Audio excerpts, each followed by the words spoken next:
Hey guys! Hello! So today we're going to show you guys how to build a Tymkrs ToyMod Shift Me kit. Yes. We're going to show you what it can do, the various forms it can take, and yeah, let's get on with it. Alright, so one trick to this whole process is that you guys should watch the video all the way through. Yep. And then when you go to assemble your kit, watch it again and then pause as you follow along. Alright, so the first thing we're going to do with the Shift Me board here is that they come from the fab with little tabs on the sides of them sometimes. Some of the boards get the tabs, some of them don't. So what I do is use a little tool like this just to clip off any of the excess tabs. See, that one's pretty bad. Just clip that one right off. Alright, so these clippers are going to be used also to trim off leads when we're soldering. So find yourself a pair of fingernail clippers that have got dents on them or something like that, and they're not useful for the original job, use those. Perfect job. Perfect thing for the job. The first step to this, first things that go on the board, if you will, are all the resistors.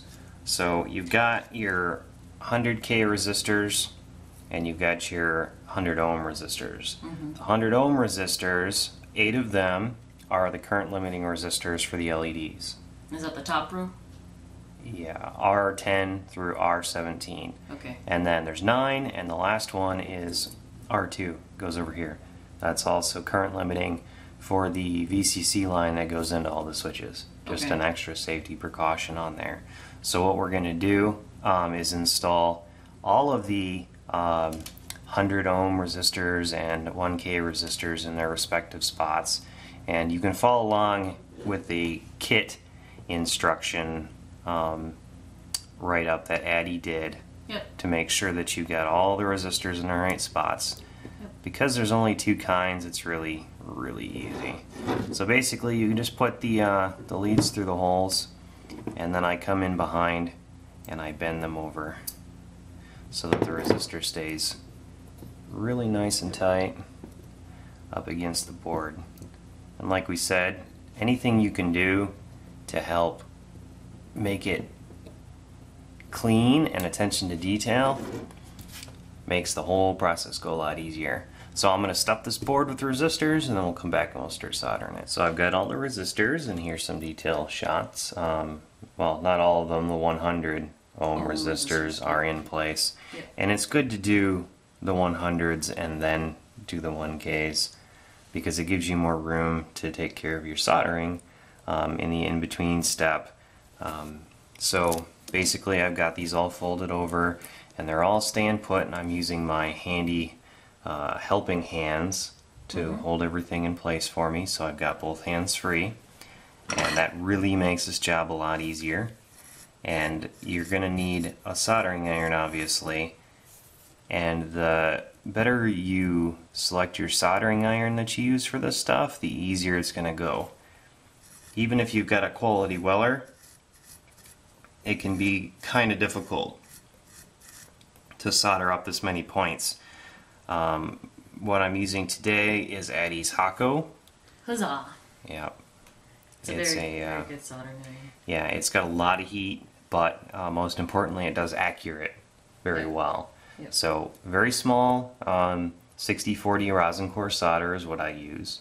If you don't like lead, then you'll have to use the ROHS stuff, but that requires a lot more heat.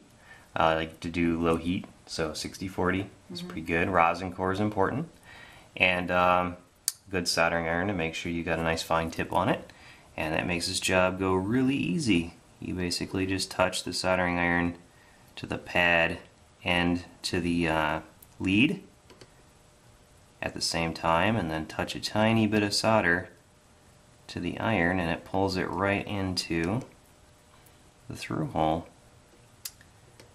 And you do this, you build a couple of these boards and you will have done so many of these that even if you weren't that great at soldering before, you'll be a master when you're done. Yep. Good practice. Extremely good practice, all this through hole stuff. And it's really not all that hard once you get the hang of it. You can really tell that you've gotten enough when the color goes to that nice silver. It shouldn't ever ball up on top of your solder joint, because that means your temperature isn't pulling it into place well enough. And that's where you get your cold solder joints and your shoddy connections and all that. Is usually because you've got too much solder in place. So you can see here I'm just doing it the bare minimum that's required to create the electrical connection required for these guys. We get a little bit too much there, so I clean up my tip, hit it again, and that'll trim off nicely. There's the last one of those. So when you're not using your iron, turn it off, and then we take our clippers, and these things are invaluable because of the angle on them. It makes it very easy to just come in and very quickly get a very clean removal of the extra leads off these resistors without really even thinking about it. As long as you go in the right direction, you're completely fine, and you can work very quickly and efficiently, which is always a bonus if you don't have all day to do this. And then we've got just the two on the R2, was it? Yep. It goes from VCC, I believe, to the rest. Alright, and here's some detail photos of what that should look like when you're done. So now that we've got the 100 ohm resistors in, we need to do the 1K resistors.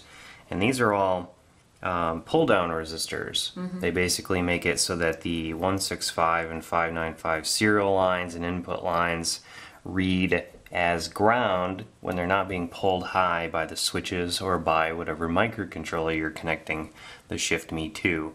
And there's a whole bunch of these, and we're going to stuff them in all of the remaining slots. Okay, so I got the 1K resistors all stuffed on here, and when you fold over the leads on those, they sort of wrap around in the same spot. So it's important to solder them up in an order where you do the ones that are not obstructed by other leads first, and then we'll clip those off, and then we'll do the other ones. That makes it really easy.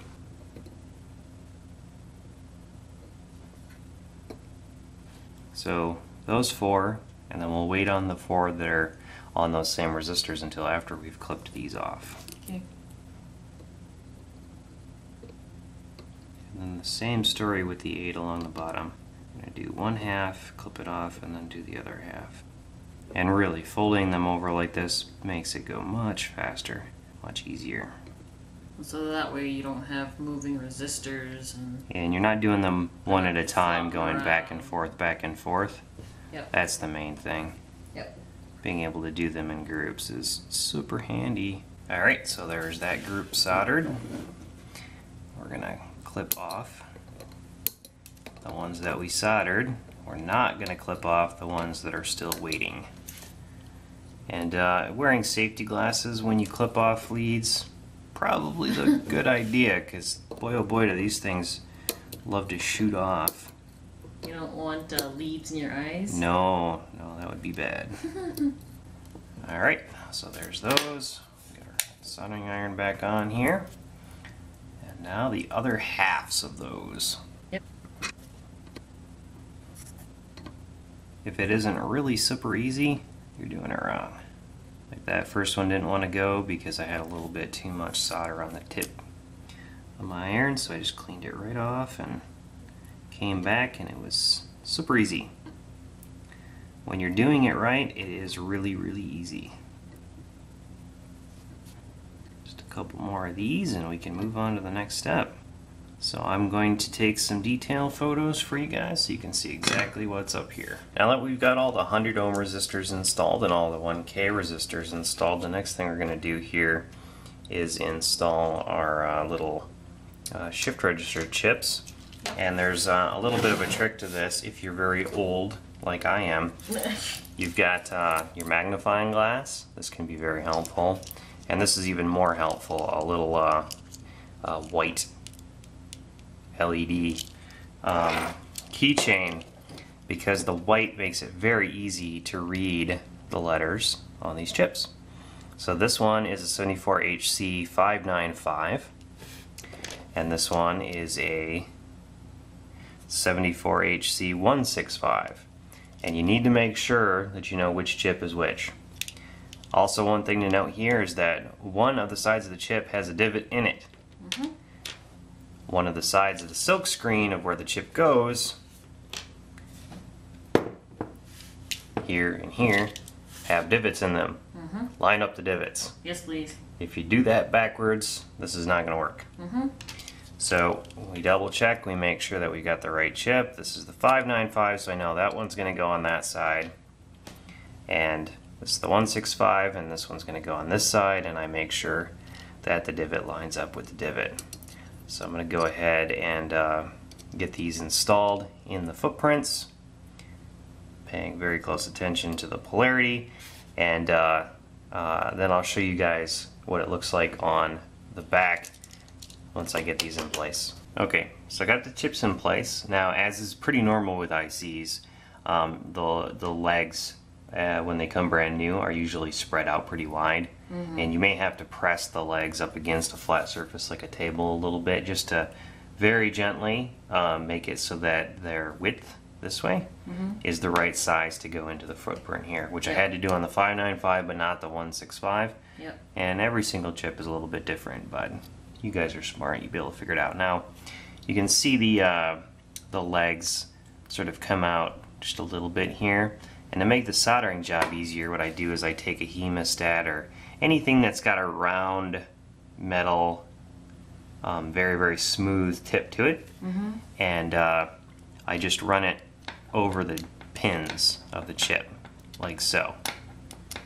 Just to fold them over, and you don't want to fold them over with your fingers because these pins are actually pretty sharp. And if you run your thumb over them, you're going to lose some thumb. So it's better to use something that's metal that you're not worried about getting scratched. Like this is stainless steel, so these pins aren't going to hurt it one bit. And then you can just fold these pins over very easily, and then you get this sort of thing going on. And then we're all set up for doing some solder, but first I'll of course show you guys a detailed photo of what they should look like at this step. So now that we've got the ICs in place and the legs folded over there, it's time to solder up the pins. And these can be a little bit more challenging than the resistor leads to solder because they're so close together. But if you're careful and you get your pattern down, it's really not that bad. So we lay the tip of the iron against the leg and the pad, and then just place a tiny bit of solder on the tip of the iron. If you get excess, pull it out towards that tip of the leg so that we can clip it off later. And you really don't need very much solder at all for these. In fact, I'd say if you've got a divot around it, around the leg of the IC afterwards instead of a blob, that would probably be even better, because you really don't need all that much.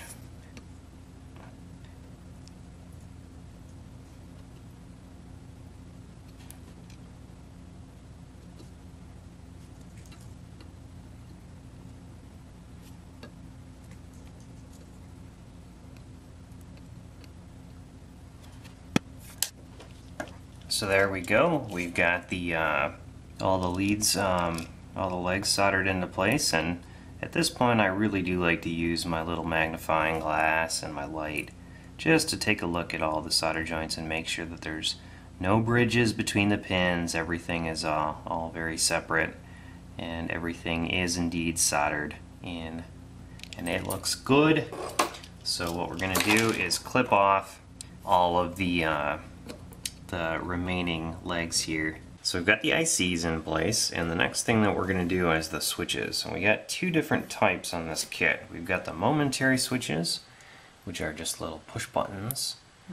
And these would be great for, well, we use them in a sequencer demo. It's a really good, you know, anything that you only want it on for the, when they're pushing it, this is the kit that you want. The momentary version. For programming, I think.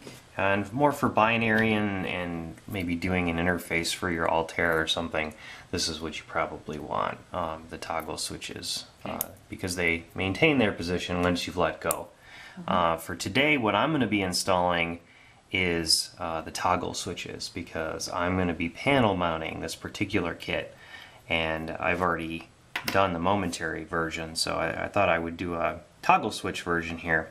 So, but for those of you who are doing the momentary switch version, I wanted to take a moment to show you guys a trick with these switches.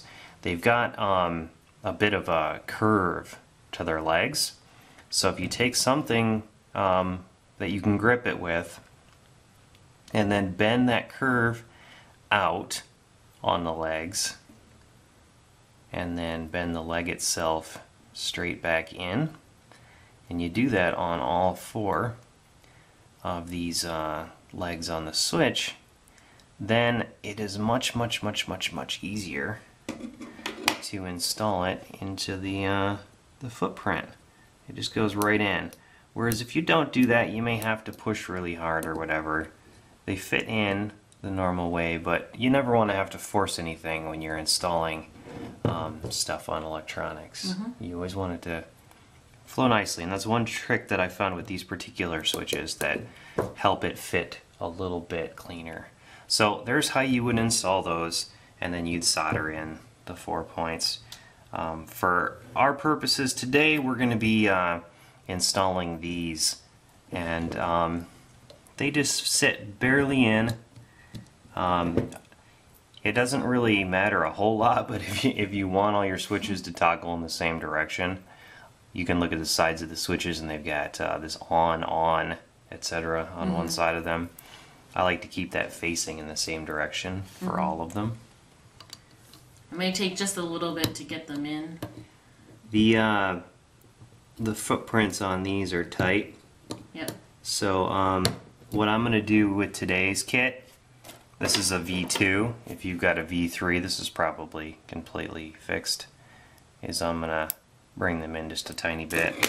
Now this is fine for my purposes today because I'm panel mounting it and I want them to sit up higher anyway. So what I'm going to do here with these switches is put them in so that the feet sit flush with the bottom of these holes. I'm not going to push it down so that the switch body sits on the PCB. I'm worried about this being flush, so it's fine that these holes are still a little bit tight on the V2s. Okay. So I'm going to take the time and put all these switches in, being very careful to make sure that the feet are flush with the bottom of the PCB, and then we'll solder those up. Okay, I've got all these switches installed, as you can see here. Very fancy. Yes. And now I'm going to solder these up. And while I've been using this solder for all of the resistors and whatnot, for the switches I'm going to be using some bigger stuff, because this requires a lot more solder and it requires a lot more heat, and I'd rather not waste my very fine electronics solder on these big connections. And I've also turned up the soldering iron to 480 degrees Celsius, 900 degrees Fahrenheit, for a lot more heat, which is going to soak right in on these big metal legs, and it's going to allow me to very efficiently fill in these voids with some solder. So you can basically stick your solder tip right down in there, touching the edge and touching the lead of the switch, and as long as you've got enough heat going, you can fill in that gap with the solder. And this connection is a little bit more mechanical, so it's important that you get enough solder in there to really firm up these joints. Now I'm going to be panel mounting my switches, so most of the force of the user switching it will be absorbed by the panel and not these solder joints.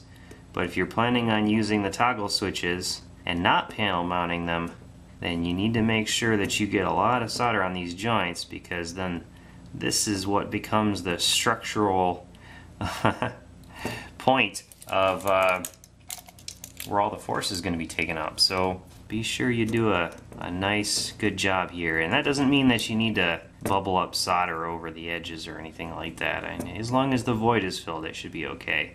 It is 3 mechanical connections per switch after all, but just be aware of that.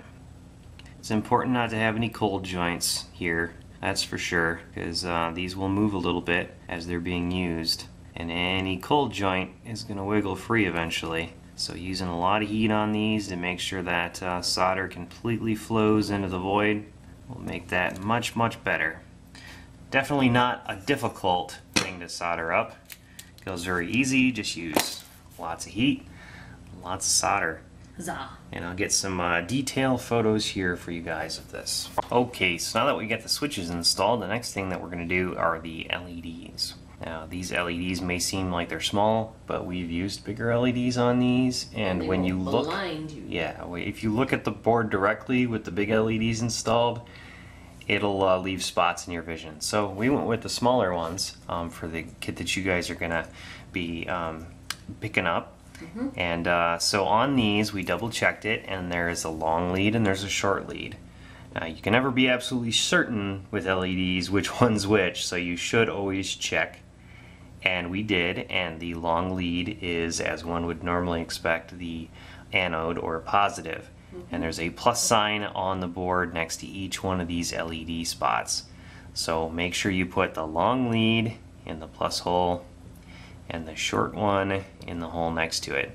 And if you're doing the momentary switch installation, you'll probably want to get these LEDs right down flat to the board and then bend over the leads like we did with the resistors, and then solder them up that way. But because I'm panel mounting this, I want the LEDs to sit up much higher so that they can poke into little holes in the panel and be seen outside the box. So what I'm going to do is use a little bit of blue masking tape here to create myself a standoff that I can put along all 8 LEDs and hold them in the exact positions I want, and then fold the legs over and solder them up. So I'm going to go ahead and set this up and we'll be back. Okay, so I've got my makeshift blue tape standoff there, so I can set the height on all my LEDs to match up perfectly with the panel. And I've got the backs folded over so that everything stays put. And now I'm going to go ahead and solder these up, and I'm back to 350 degrees Celsius, 650 degrees Fahrenheit, and I'm back to using the small solder because we're using LEDs here now. And before I solder this up, I'm going to verify that the long legs all match up on every single one, because you don't want to get these backwards. That would make it very hard to debug your code. Do you guys like the soldering commentary? This is what it's like here all the time. Alright, and turn your soldering iron off when you're not using it. And we'll get these leads clipped off. These are a little heavier than the resistors, so they can go shooting off. Be careful. Make sure you use your goggles, because man oh man, you don't want to catch one of these things in the eye if it flies off. So when I finish clipping this up here, whoa, there it goes. I'm gonna aim for Eddie next time. You know. As I finish clipping these off, I'm gonna go take the tape off, and we'll take a nice detailed photo of what the switches and light should look like together here. So now that we've got the LEDs in place, I wanted to show you guys the typical breadboard configuration for this. It comes with 4 little 1x2 headers, and those would be soldered into these 4 corner pieces, and those will line them up perfectly for setting it right on a breadboard. Here's a nice close-up photo of that. And if you are using it on a breadboard, you'll take the 8-pin female headers and put one in the in header slot and one into the out header slot, and you would solder those in place. If you are going to solder these in place, then the next trick that I'm going to show you is going to be applicable to that, and you'll be wanting to do these before you put anything tall on the board. You would want to solder these in if you're doing breadboard style before you put on your switches or LEDs, because the trick involves using the standoffs that the kit comes with as a template for holding these in place while you're soldering, so that you can get an extremely straight solder angle on your header. And another thing to note with these is that these are designed to daisy chain. So if instead of using these in the breadboard configuration or using them on the back as I'm about to do, what you can do is pick yourself up some angled 8-pin headers, and then put a female on your outs and a male on your ins, or a female on your ins and your male on your outs, and then you can chain two of these boards physically right next to each other to create yourself in 16 lights instead of 8. And then you can use a ribbon cable to jump from one down to the other one to create 32 bits of I/O instead of 8. And they'll do that all day long. They really don't care. You just correct for it in software on how many bits you're pulling in and pushing out to this guy, and it's completely happy to do as many bits as you want to do. It's unlimited in that fashion. So what I'm going to do is set up a little jig here for soldering these headers to the back side of these boards while keeping them perfectly aligned, and we'll show you guys that here. So what I've done here is set myself up a little tiny jig, if you will, on my breadboard. I put the 4 headers that came with the kit onto these 2 breadboards, and that'll hold these in place so that when I place my board onto the headers, it'll hold them in a nice right angle to the board, ensuring that I get a nice clean right angle on my solder job, using gravity as my clamp here. So this is for the panel mount configuration, because that's the one I'm assembling today. For the breadboard configuration, you would do this with those sitting on the front side of the board before you put the switches and the lights on, and then you would solder on the breadboarded corner pieces just by what we did a minute ago, putting those 4 into the board, setting this on there, and then soldering up those 8 points. But for my implementation here, I'm putting this in a box and panel mounting it. So we're going to go ahead and solder up these headers, and these are, again, kind of like the chips. You need not too much heat. You don't want to overdo it with the heat, and we're going to use the finer solder and the 350 degrees Celsius, 650 Fahrenheit temperature on these, and it's pretty easy. Make sure you're touching the pin and the pad at the same time so that the heat gets pulled right down into both. And then you touch the solder to the tip of the iron, and it should flow down into your solder joint. And kind of like the resistors, you really don't want to overdo this. You don't want too much. If you're soldering near the LEDs, if they're already on your board, for example, if you're doing a panel installation like I am here, you want to be extremely careful to keep your soldering iron away from the LEDs, because it will burn them, it will melt them, and you will be a very sad panda, as Addie likes to say. Yep. Now a lot of people have a hard time soldering headers, but as long as you follow the rules of keeping the soldering iron tip fine, touching the pin and touching the pad, putting the solder, fine solder is helpful rather than big solder, putting it right onto the tip where they meet and letting it flow in all by itself. Here's a good example. I've got too much on. Instead of trying to make it work, I just clean the excess off my tip and then go back at it, reheat that joint that I was working on, pull the excess off, clean off the tip. Makes this job much easier if you don't have too much solder in the way. Can't stress that enough. So be careful around your LEDs if they're on the board. And don't overdo it with the solder. Alright, so I've got those in place, and now that slides right off my jig. And my board has its ribbon cable slots ready to go. Isn't that pretty? Alright, so now we're going to wire this up, and we'll do some demo work and see how it goes. So Eddie picked up this little aluminum project box thingy while we were getting parts for you guys' kits. Yes. And I thought I would try panel mounting the Shift Me into this, so I did. So you did. It's in there, and that's how it looks on the front. And that's why we stood those LEDs up off there, so that we can have them sit nice and pretty in the holes. Was that very difficult to do? No. It's just aluminum, so it drills really easy. Gotcha. So is this now like a decision box or something? I don't know. I'm not sure what I should use it for. If anybody's got any suggestions, Maybe I'd love like to hear them. Maybe a binary calculator. yeah. Anyway, you could use it for any number of things. You got 8 lights, 8 switches. That's useful for a lot of things. Yes. So anyway, that's what it ended up looking like.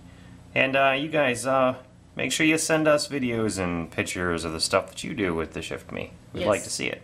And all of our other kits too. Alright, and if you guys have any questions at all about how to assemble things, or if you get stuck on anything, just let us know. We're happy to help out. We got the IRC room, YouTube comments, Twitter, whatever.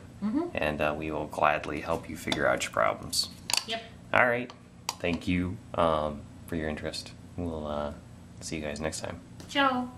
We post videos all the time, so don't forget to subscribe and follow us on Twitter at TYMKRS.